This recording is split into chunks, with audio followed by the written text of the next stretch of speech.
The UK economy was almost at a standstill even before the coronavirus crisis escalated. The latest data shows a contraction at the beginning of the year, defying analysts' expectations of growth. As the country moves towards a historic recession, the Bank of England has pledged to help out if markets turn sour. Gross domestic product fell 0.1% in February compared to a month earlier, led by a decline in the construction sector. Figures for March are expected to show a much steeper fall. The Bank of England has agreed to temporarily lend money directly to the government to help finance the fight against COVID-19.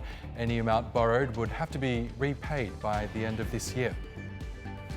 And the short-term measure allows the government to bypass the bond market and access the immediate funds needed to cover unexpected costs. Well, for more on this, Philip Booth joins us now from London. He's a senior academic fellow at the Institute of Economic Affairs. Welcome to Money Talks, Philip. Now, the last time the UK government expanded the use of its overdraft facility with the Bank of England was during the 2008 financial crisis. But just how much pressure are the government's finances under right now? They're under an awful lot of pressure. So the government expanded its debt substantially after the financial crisis.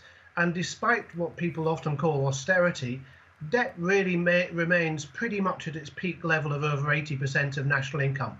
We then have coronavirus come along, and the government has essentially put the economy in lockdown, put the economy not just in standstill, but at free fall. And that, of course, means the government is spending a lot of money directly on compensating people for their lost earnings, but also losing a lot of money indirectly because of lost tax receipts. So borrowing is just going to balloon again, and it looks like that debt figure is going to go up and up and up. And that's really what motivates today's decision.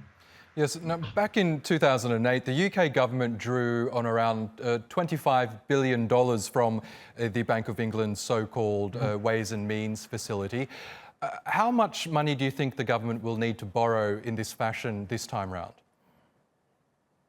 Well, I really don't think the government needs to borrow anything in this fashion. In fact, one of the great institutional changes that's happened over the last 30 years is the separation of government borrowing from monetary policy. Governments used to borrow through the central banking system so that they effectively borrowed and printed the money that they were borrowing to spend. And that led to the inflation of the 1970s, which was a disaster for the UK. And gradually, the UK separated government borrowing, which was then done through the financial markets, through the capital markets, from monetary policy. And that was a wholly good thing. Bond yields are very, very low. The government could issue bonds if it wished to do so. There might be a slight timing issue. There might be organisational and administrative issues to set bond auctions up. But they should take weeks, days or weeks, rather than several months. So I don't really think that this facility is necessary at all. And the Governor of the Central Bank, Andrew Bailey, suggested such only a couple of weeks ago. OK, now the UK economy, as I mentioned, was already flatlining even before this outbreak. But we even saw a contraction in February, didn't we? But do you think a recession in the UK is all but certain right now? Oh, I mean, a recession probably of proportions we've never seen before in peacetime, because the government is effectively, rightly or wrongly, I'm not saying that the government is doing the wrong thing, but the government is effectively banning people from working and banning people from consuming. It could easily be taking 10 to 15% out of the economy over the next quarter or over the next 6 months. That wouldn't be surprising at all. There's going to be an almighty recession.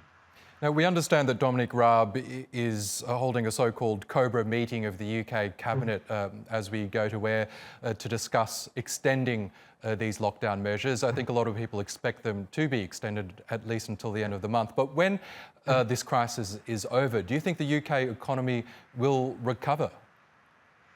Oh, it will certainly recover. Whether it recovers back to its previous trend growth path, in other words, whether over a year or two we're back in the position we would have been without coronavirus, is a bit more difficult to tell, because no doubt there will be big increases in taxes and big increases in borrowing, which will choke off economic activity. And no doubt there'll be economic dislocation and businesses which have gone bust, which we won't see resurrected again. But there's no doubt that there'll be a big recovery, and that the vast majority of the output that's lost will be regained again.